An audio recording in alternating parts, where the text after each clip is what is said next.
Hey guys, please like and subscribe to my YouTube channel. I do a lot of NBA content and then I post a lot of shorts of some basketball related content. Others are non-basketball related content. You get the spiel. First of all, I want to say I appreciate all 200 of y'all that are in here watching this video. Just know I'm grateful that I even got to this milestone. After 2 years of taking a hiatus in 2023, I came back and my channel grew by 150 subscribers and counting. So I want to try to get to 250 subscribers before December 31st. So let's make it happen, y'all. Please like and subscribe. Now, on to the video. Let's talk about the Milwaukee Bucks. Obviously, the Bucks are not in a good situation right now. They are 10 and 15 as we currently speak. Tonight they face the Boston Celtics in TD Garden. So let's see what happens there. Obviously, we know the whole turmoil with Giannis and the Bucks front office. As of right now, there are reports saying that him and his team are going to be meeting up with John Horst, the GM from Milwaukee, and the rest of the front office to discuss his potential future out there. Even though a lot of sources, Doc Rivers being his coach, saying that Giannis hasn't officially requested a trade, but there are a lot of rumors that are hinting that he did do that, but just in a more subtle way, I guess. But regardless, the Giannis Antetokounmpo sweepstakes are in full effect right now with multiple articles. I'm reading one off of Sports Illustrated right now. The three likeliest teams that could trade for Giannis. This article listed the Miami Heat, which would include a package of Tyler Hero, Bam Adebayo, and Khalil Ware, and a couple picks, I guess. The New York Knicks, they could the Knicks would probably give up Mikal Bridges or Karl Anthony Towns, or a dark horse team being the San Antonio Spurs. They would probably have to trade De'Aaron Fox in that instance and Harrison Barnes. And then other teams include the Golden State Warriors, which a recent report suggests that the Warriors are willing to trade Draymond Green in order to get Giannis. Other rumor reports suggest that Giannis could end up being a Los Angeles Laker. He could pair with Luka Doncic going forward. They'd probably have to give up Austin Reeves, Doug Connect, Gabe Vincent, and a couple first-round picks of their own for the Giannis-Luka pairing to happen. But I don't really see that happening because I've heard reports that Giannis really doesn't. I don't think he wants to play as a Laker because of the California taxes, I think. I don't know. I read something. I read a report about that, but I don't know if that's true. But it would be cool to see Giannis and Luka pair up together. But a blockbuster trade, not just for the Lakers, but for all those teams, would have to really take place. But never mind of my dreams and fantasies as a Laker fan of wanting a guy like Giannis to pair with Luka. Let's get into how the Bucks got this bad.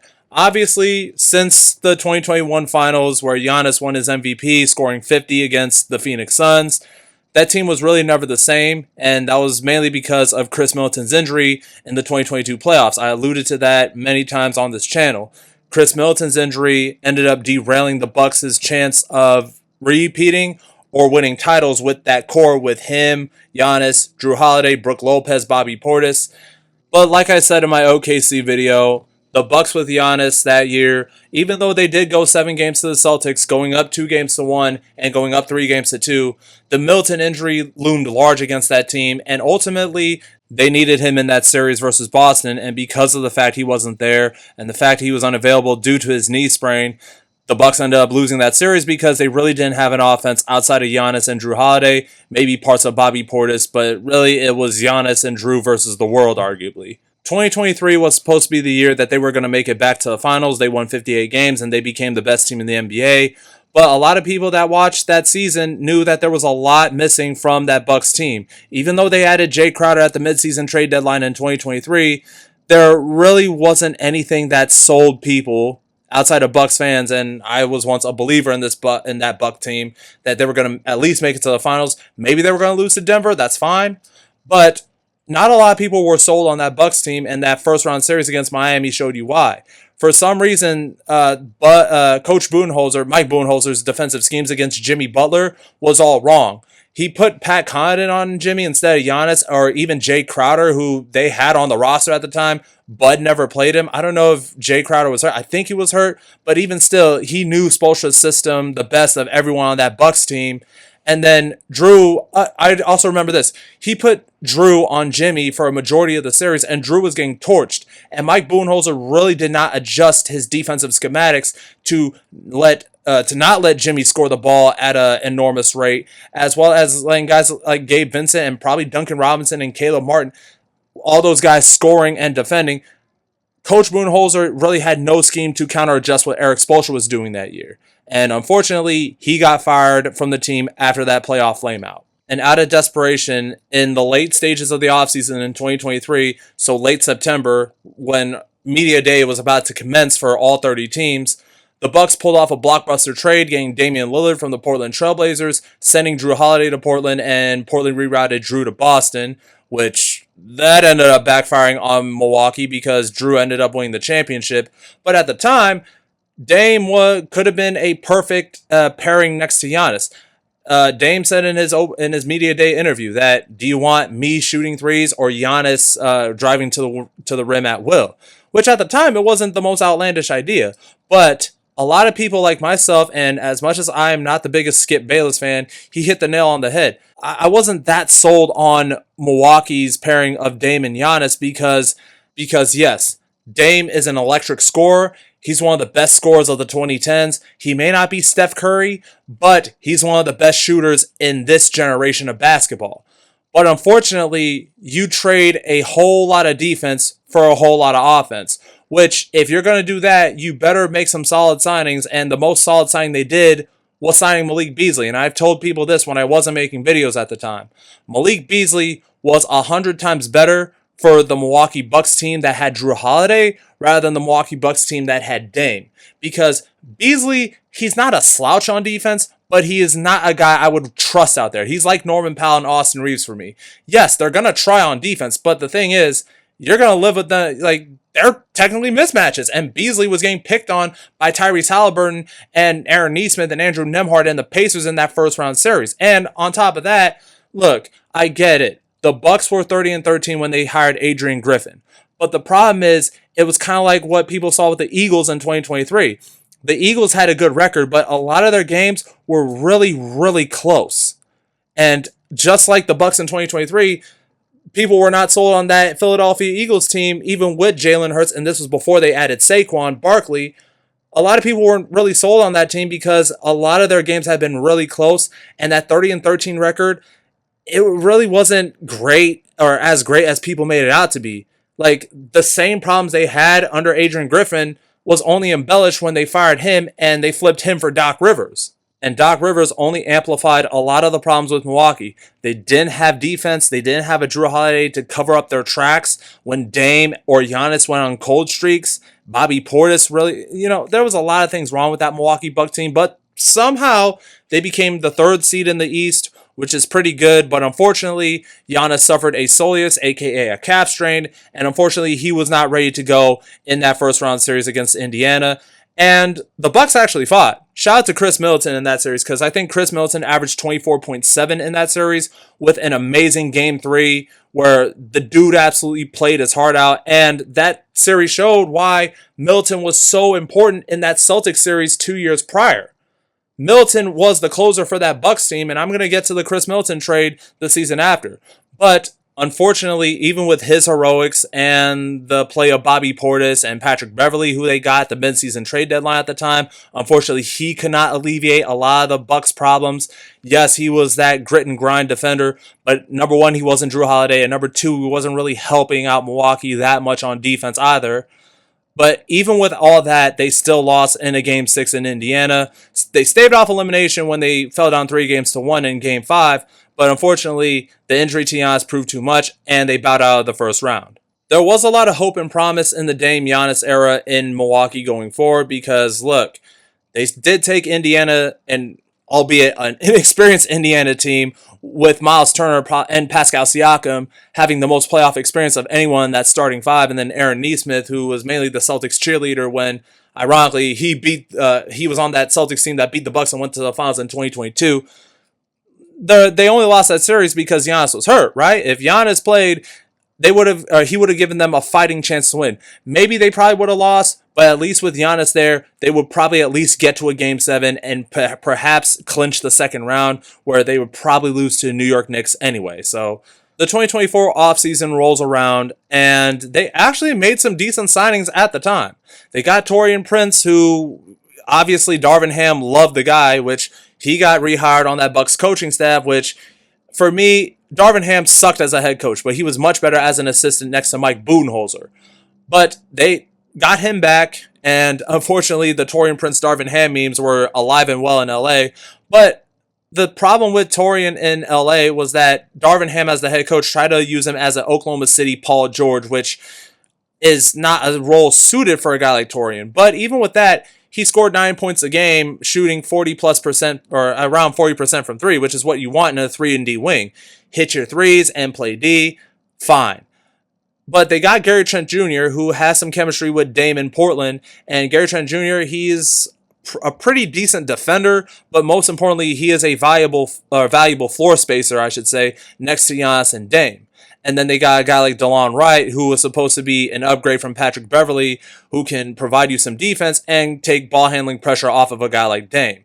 So there was a lot of promise with that Milwaukee Bucks team, but unfortunately, it was all for naught because the Bucks really weren't all that better than they were last year. And then they ended up trading DeLon Wright to the New York Knicks for Jericho Sims. And then they traded Chris Middleton, who was one of the cornerstones of that franchise for 12 and a half seasons and was a big part on why the Bucks beat the Suns in 2021 to clinch the championship.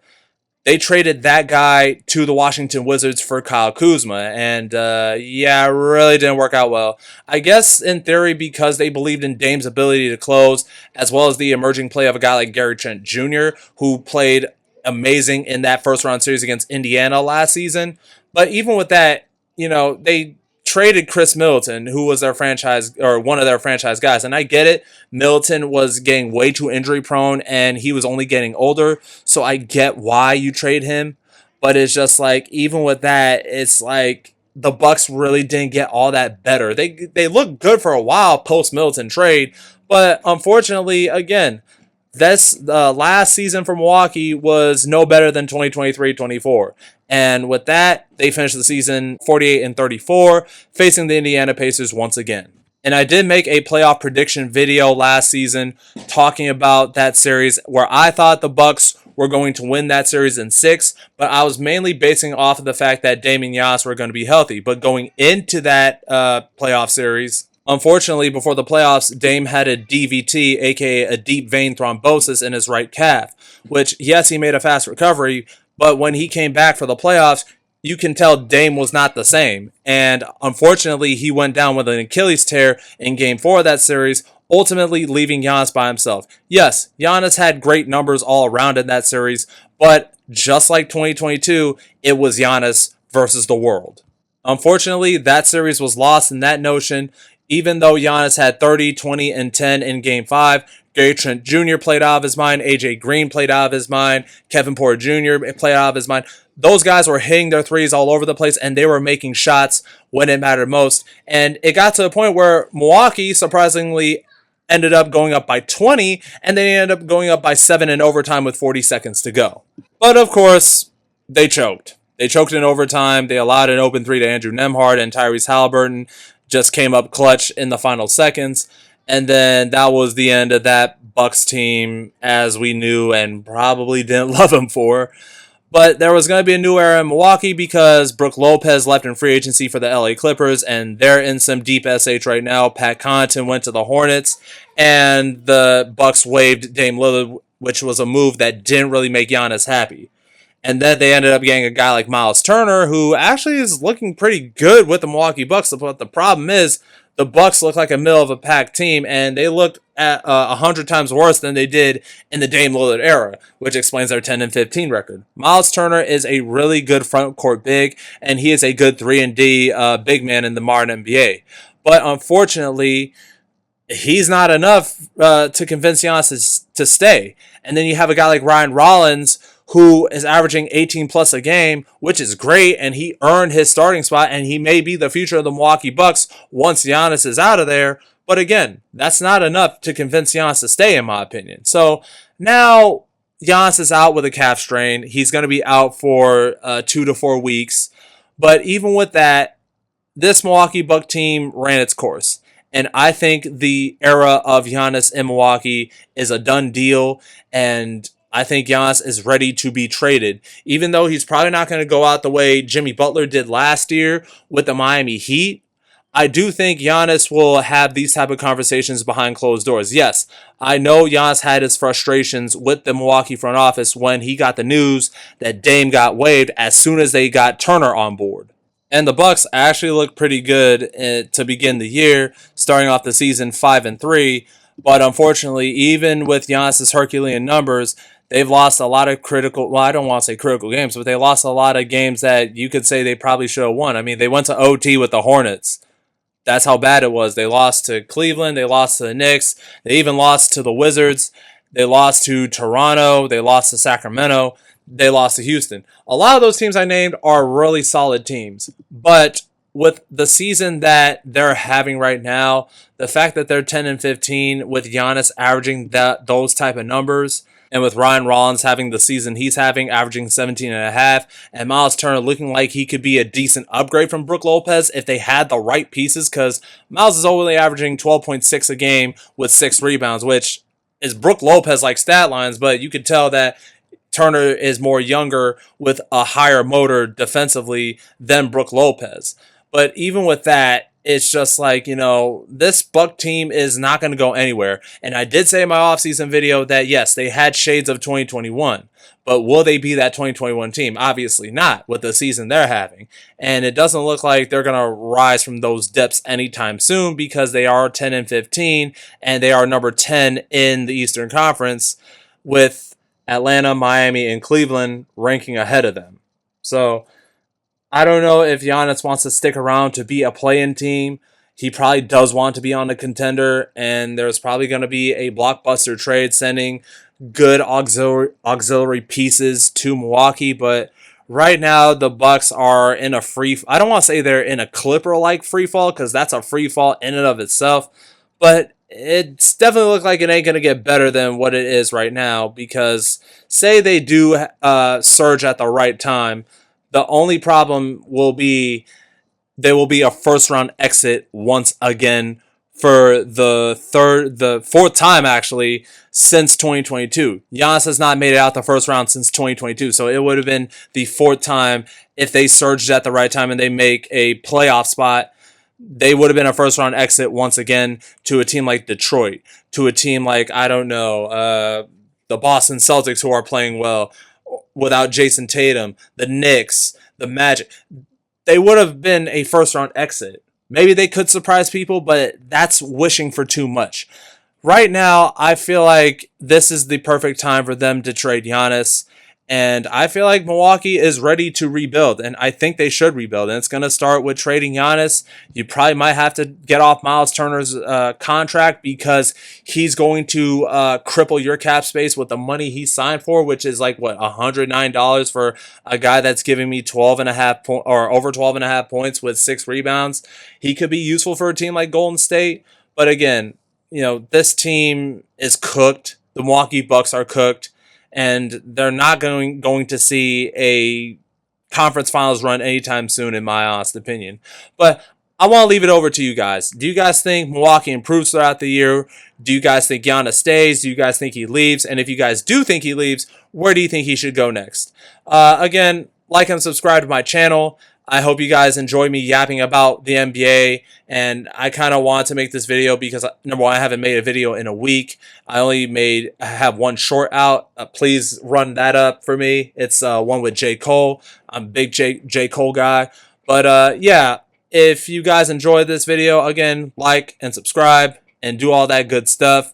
But yeah. The Giannis sweepstakes are going to get interesting, and it's only a matter of time before we see what team he officially gets traded to. But until that happens, that is the end of this video. I'm X. Deuces.